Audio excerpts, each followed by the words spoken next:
We're looking into the Financial Administration Act and the definition of money. You see, it says money includes negotiable instruments. So money is just not dollar bills. It's not the 5, 10, 50, or 100 that you carry in your wallet. Money, under the Financial Administration Act, includes negotiable instruments. And then it teaches us that a negotiable instrument includes any check, draft, traveler's check, bill of exchange, postal note, money order, postal remittance, and any other similar instrument. So when they say any other similar instrument, they're not telling you exactly what it means, right? They're being very vague. They're not giving you full description. But notice that money, which is a negotiable instrument, includes a bill of exchange. We're looking at the service terms and conditions of our checkings and savings account with the banks when we open up our accounts. 2.6. How do we handle a payment instrument?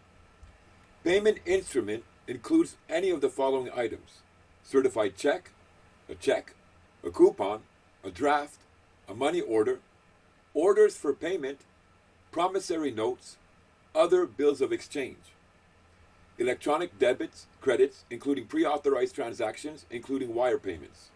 So here a payment instrument is considered a promissory note or bills of exchange. Now notice what it says here. Payment instruments are issued, negotiated, and paid in accordance with applicable laws, self-regulatory codes, network rules, and other industry rules. We and other financial institutions may reject any payment instrument that does not comply with such rules. So they tell us that the payment instruments, they're controlled. It's a prescribed manner that they can be used in, right? And they are controlled by applicable laws, self-regulatory codes, network rules, and other industry rules. And it says that if our payment instruments do not comply with such rules, then the bank may reject them. But they don't tell us any of these rules. They don't tell us any of these laws. They don't tell us any of these codes. They don't tell us anything. They just make a general statement and leave everything hidden. All right, let's look at a general definition of a promissory note. A promissory note is a debt instrument that contains a written promise by one party, the note's issuer or maker, to pay another party, the note's payee, a definite sum of money, either on demand or at a specific future date. So when you go to the bank, right, and you apply for a loan, and they bring you back the documents, and on top of that document, it states this is a promissory note. Well, what's going on then? Here it's teaching us that the one who is making the promissory note is the one who has to pay the other party. A lot of people think that it's the bank that's creating the promissory note when they go and apply for the loan. But in law, it's not the bank that's creating the promissory note. It's you, the one who went in and asked for a loan, thinking that you were going to borrow something. Well, the way it's set up in law, it's saying that you, the party, who are making this written promise, you are making this promissory note. And you promise to pay the other party. And the other party is considered the note's payee. And notice it says a definite sum of money, either on demand or at a specific future date. So you are the one who creates the promissory note. And in that promissory note, you say, I will pay you such and such amount of money in a specific future date, once a month, until the debt is paid off. But what we need to understand is it's not the bank that's creating the promissory note. You are creating the promissory note. Here we're going to look at an example of a promissory note that is created by you with the help of TD Canada Trust. And we're going to see what transpires.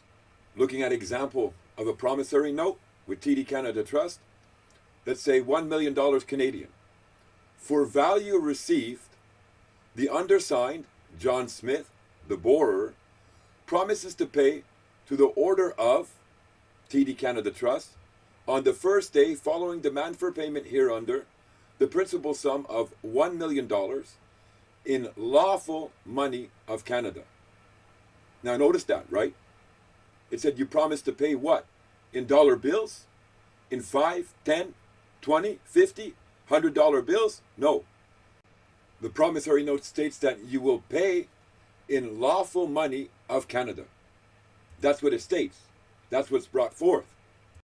We just saw in the Financial Administration Act, right, that lawful money includes negotiable instruments. And a negotiable instrument includes a bill of exchange or any similar instrument.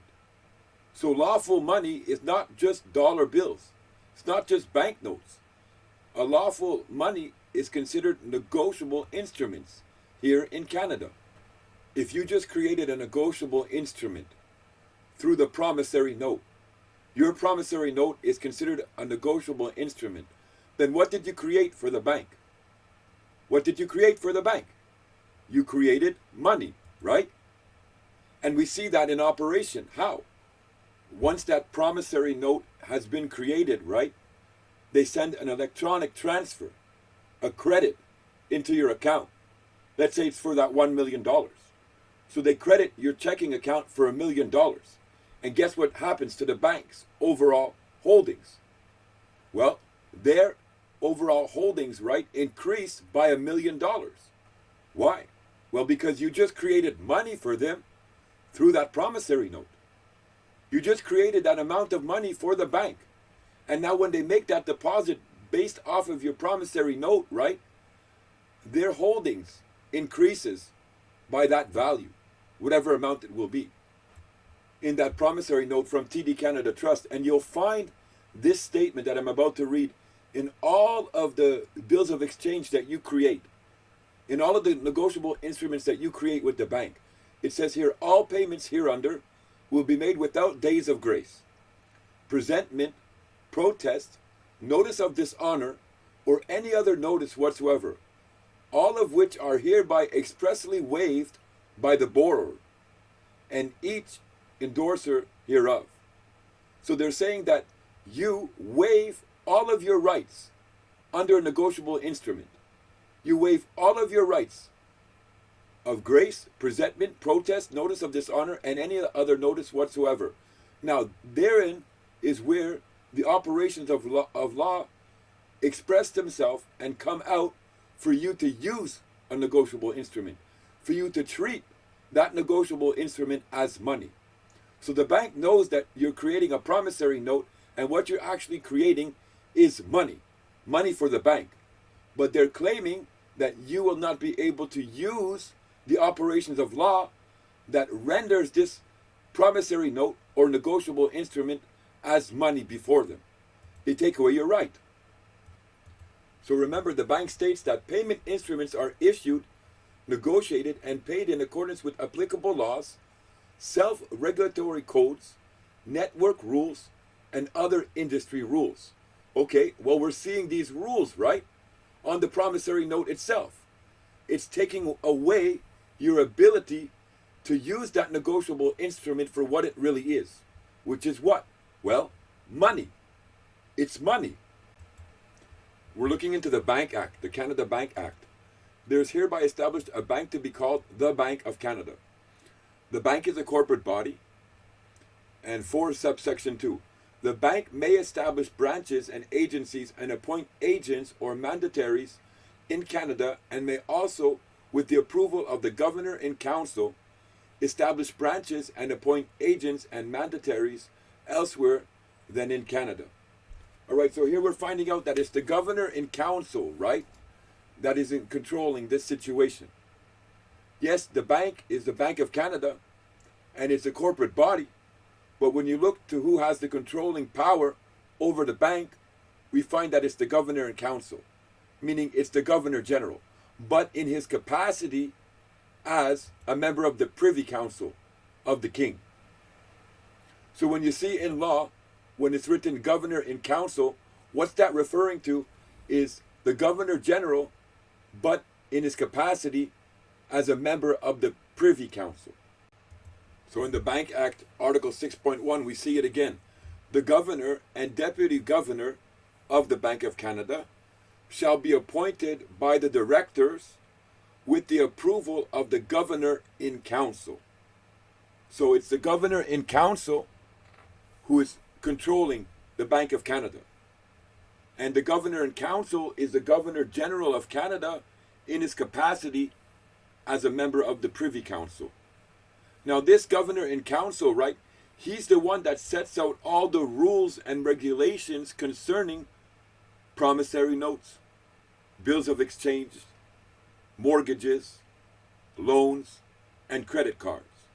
Remember when you learned about the prescribed operations of law that must be followed? Well, it's this guy here, the governor in council, that sets forth all those operations of law. And he remains accountable if the state party or the officers of Canada, whether they're bank agents or any other agents, fail to follow and fail to do their duty as obligated according to the statutory powers, according to the rules and regulations that he has laid out.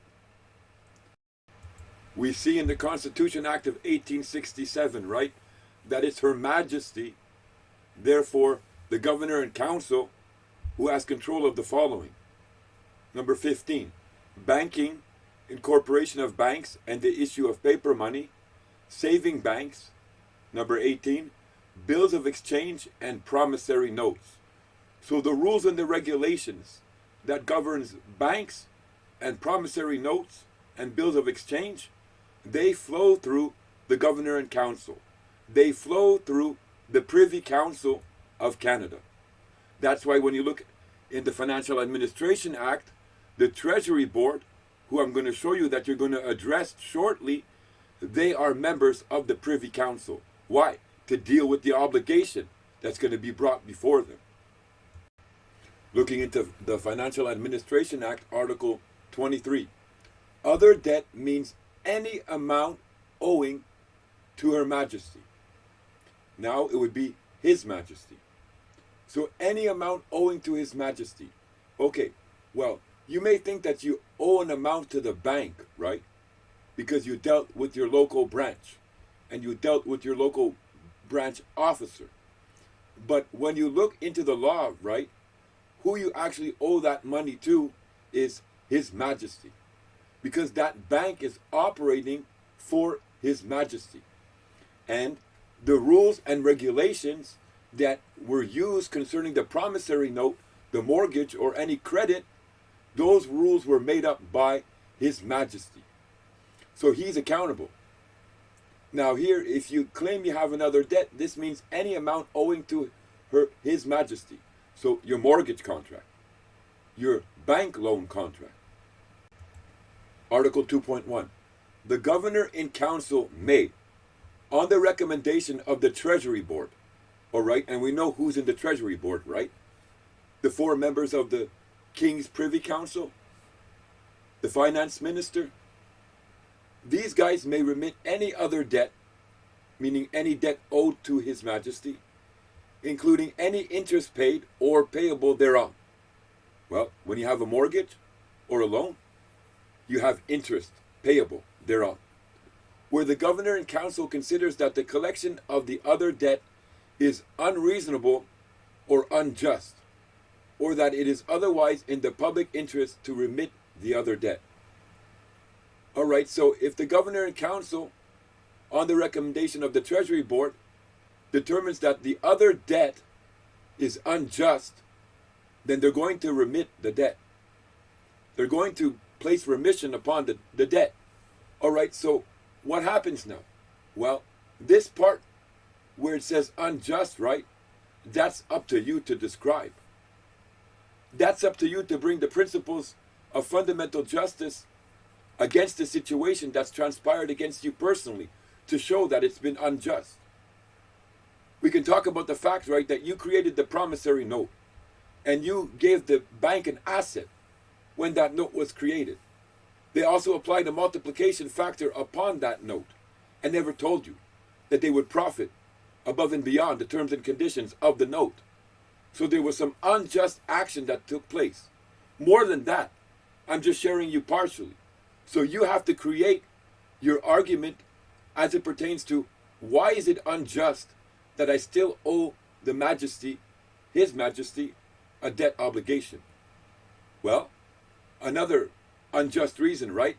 Did they put up any consideration? Was any consideration put up by that party concerning that promissory note?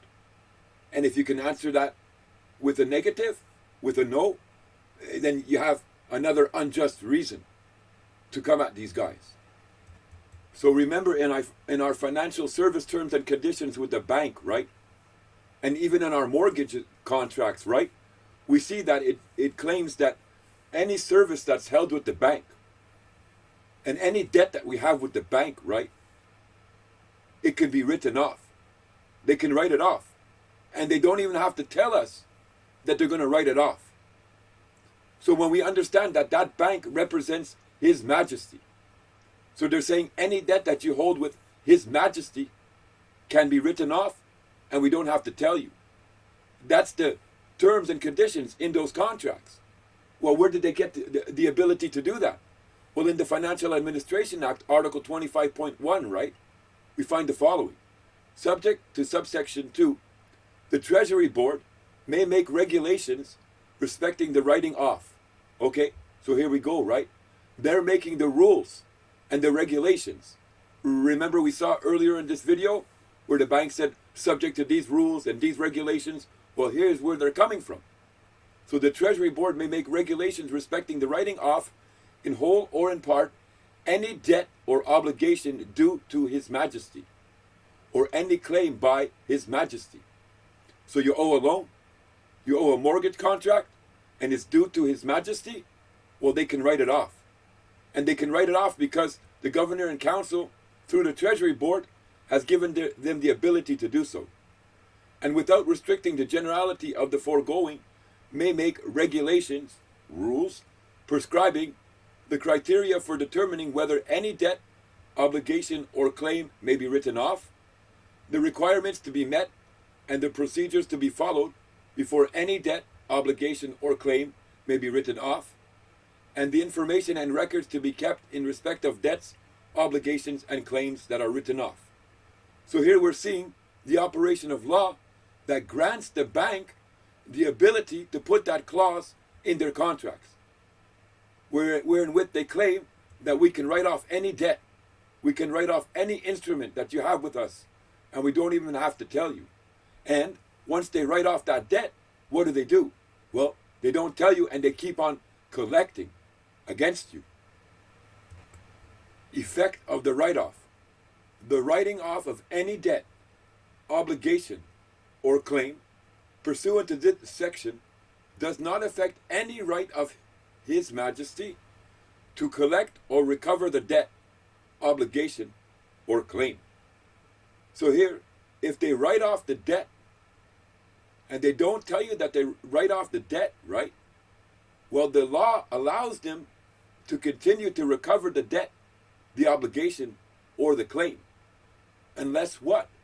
Unless you call them out on their action. Unless you call them out on what they're doing to you through the Financial Administration Act, and through the Bank Act, and through the promissory notes. That's why in the financial service terms of the bank, they can write that. Well, we have the ability to write off your debt. We don't have to tell you, and then you're going to continue to pay that debt. Why? Well, we got the operation of law through the Financial Administration Act.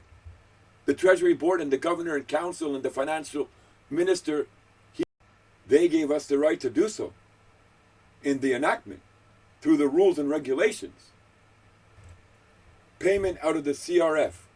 Remissions granted under this act or any other act of Parliament may be paid out of the Consolidated Revenue Fund. So remissions, right? When it says may, they do. They do.